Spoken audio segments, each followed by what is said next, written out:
Bom dia, bom dia, bom dia! Chegando com mais um café espiritual e falando sobre este tema tão importante como superar o complexo de rejeição. E hoje nós vamos falar sobre o tema: a rejeição não define quem você é.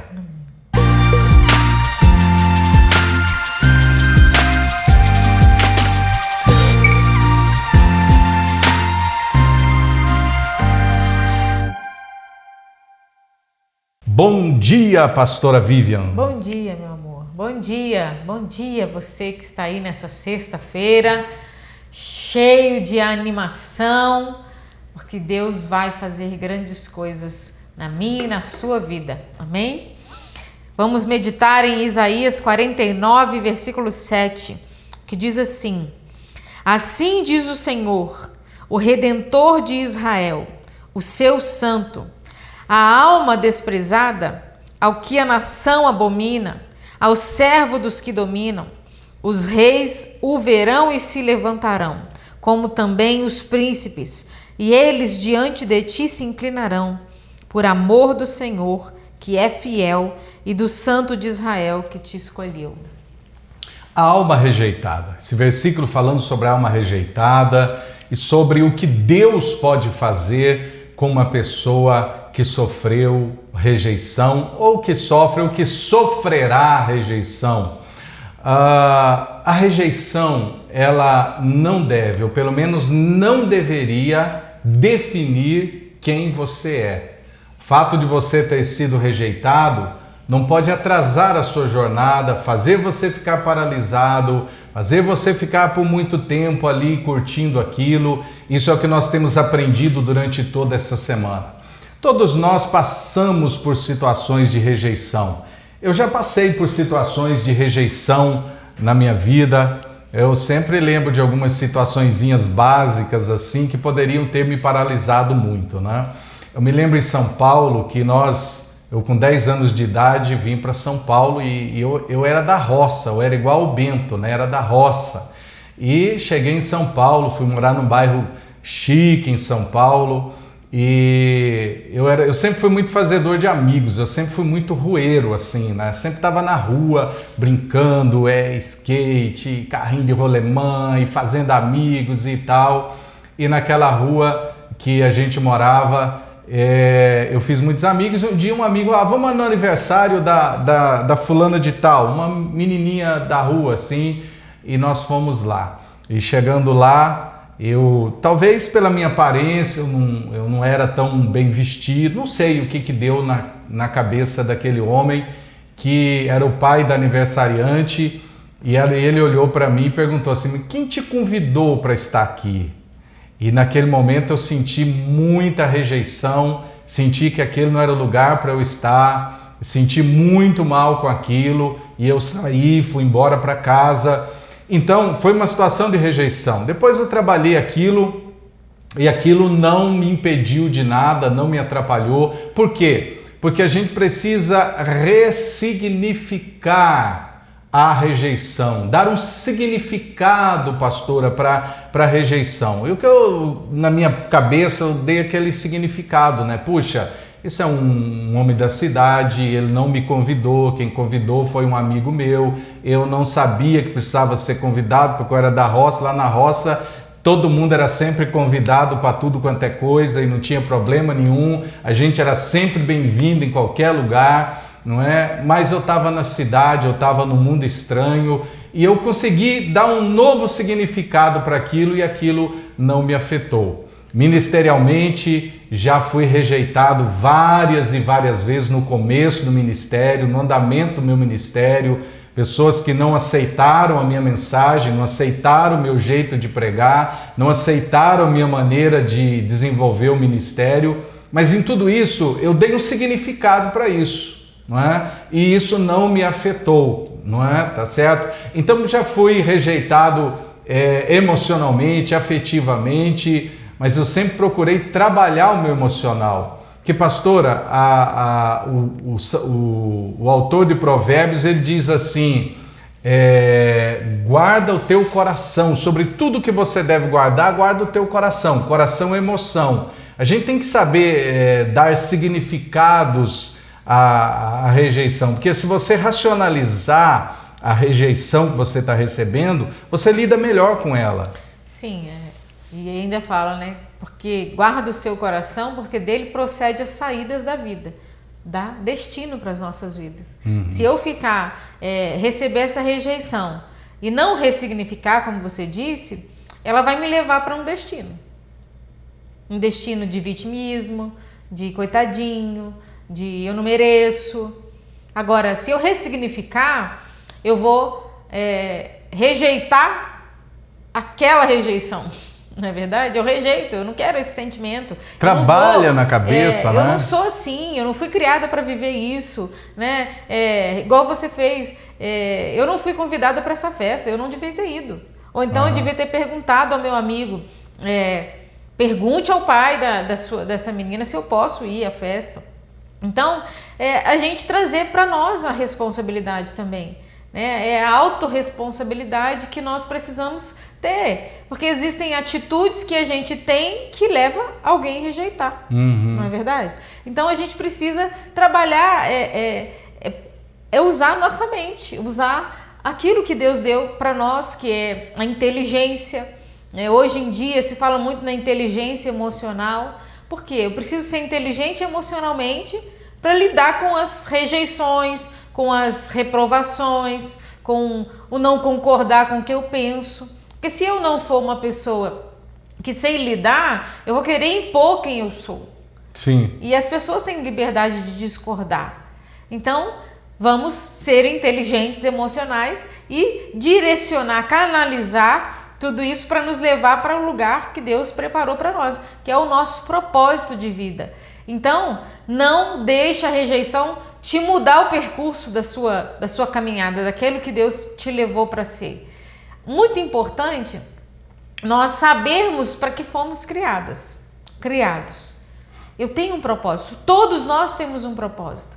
E o grande segredo disso é você identificar o seu propósito. Muitas pessoas estão vivendo aí a ermo, sem saber para onde vai, de onde veio.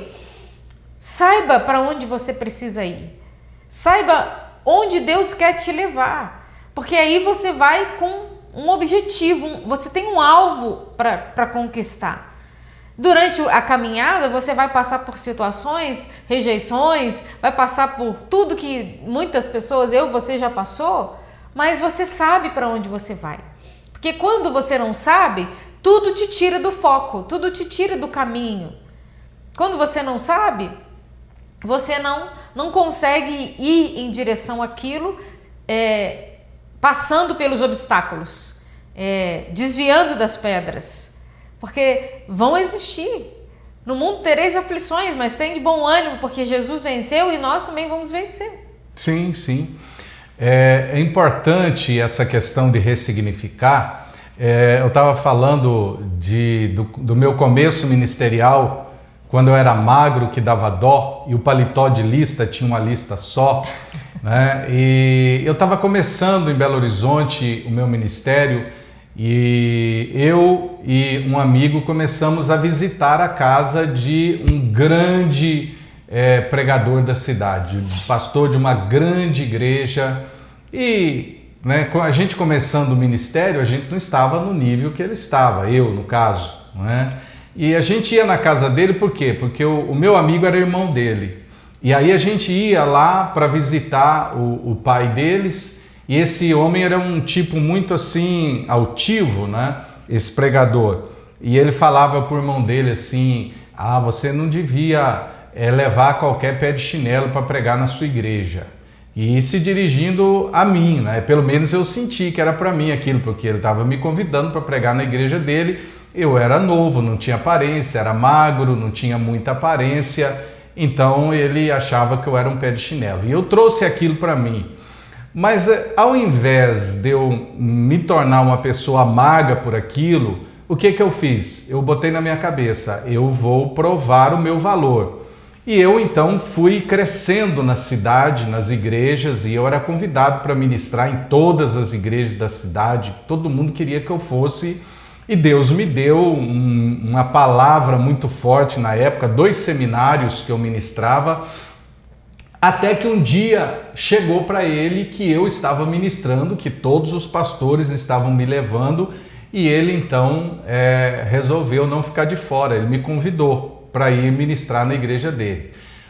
Eu fui e nós acabamos nos tornando grandes amigos e chegamos ali no mesmo nível, e ele pôde abençoar muito a minha vida e eu pude abençoar muito a vida dele. Foi uma troca muito legal de ministério.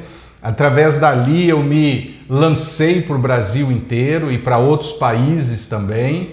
E ele também, através da ajuda que eu dei, pôde se lançar no Brasil inteiro. Então, assim, aquilo que era para ser uma coisa que fosse causar inimizade, ferida, mágoa, ressentimento, me chamou de pé de chinelo, ó vida, ó dia, ó céu, vou desistir de tudo. Não, se tornou numa coisa que lançou os dois para muito mais alto quando isso foi resolvido, foi ressignificado. Então é importante a gente ressignificar a rejeição, né, pastora? Sim. Uma coisa que você falou aí que me chamou a atenção foi quando você tinha tudo para te deixar fazer desistir. Não é isso? A rejeição ela vem para nos paralisar, para nos fazer desistir. Imagine se Jesus tivesse desistido do propósito de salvação. Hoje nós não estaremos aqui para contar essa história. Então, não deixe que o que as pessoas fazem com você, falam de você ou falam para você, mude o seu destino. Isso pode te impulsionar para chegar mais longe. Traga a ofensa, né? Resolva essa ofensa e faça como um trampolim. Como uma alavanca. Uma alavanca para te levar aonde Deus quer te levar. Sim, sim. Então é isso, pessoal. Nós estamos terminando a semana do nosso café. Espero que esse assunto tenha te ajudado de alguma maneira. Se ajudou, pegue o link, divulgue o seu café também para outras pessoas. Dê um joinha aí, clica em cima do dedinho aí, tá certo? Faça sua inscrição no nosso canal. Muito obrigado a você que está nos ajudando financeiramente com as suas contribuições. Nós já temos algumas pessoas fazendo isso. E eu até quero animar você, se você sentir no coração de nos ajudar, porque nas redes sociais existe aquilo que é grátis, que chega até um ponto. Mas quando você impulsiona, quando você paga um pouco mais, faz com que muito mais centenas de pessoas possam assistir o café. Se você quiser fazer parte desses que ajudam, nós vamos começar a impulsionar o nosso café nas redes sociais e nós vamos atingir milhares e milhares de pessoas. Você pode se comprometer a fazer isso com uma quantia X por mês. Para isso, você entra em contato através do WhatsApp e fala, olha apóstolo, eu quero ajudar com tanto por mês, assim, e eu vou me comprometer a orar pela sua prosperidade, tá bom? Eu quero também dizer que hoje às 20 horas nós teremos o último elo da campanha Vivendo uma Nova Unção, e justamente essa unção será a unção da prosperidade. Vamos ungir você para prosperar. Você de fora, assista então o nosso café e que assiste o nosso café pode assistir hoje à noite o elo da campanha, e você de Curitiba vem para a igreja, tá bom? Vamos orar e que Deus possa abençoar o seu final de semana em nome de Jesus. Pai, nós te damos graças porque o conhecimento da verdade liberta. Eu sei que muitas pessoas foram e estão sendo libertas da sua rejeição, da timidez, Senhor, da autoestima baixa, de amarras, de correntes que prendem as emoções, e prendendo as emoções prendem a prosperidade, prendem o sucesso afetivo, emocional, familiar, ministerial. Que haja libertação do Teu Espírito Santo na vida de todos os que estão participando conosco deste café. Eu te abençoo com todas as bênçãos que Deus tem para a sua vida nas regiões celestiais, em o nome de Jesus, que assim seja para sempre. Amém. Grande abraço, beijo no seu coração, até o nosso próximo encontro.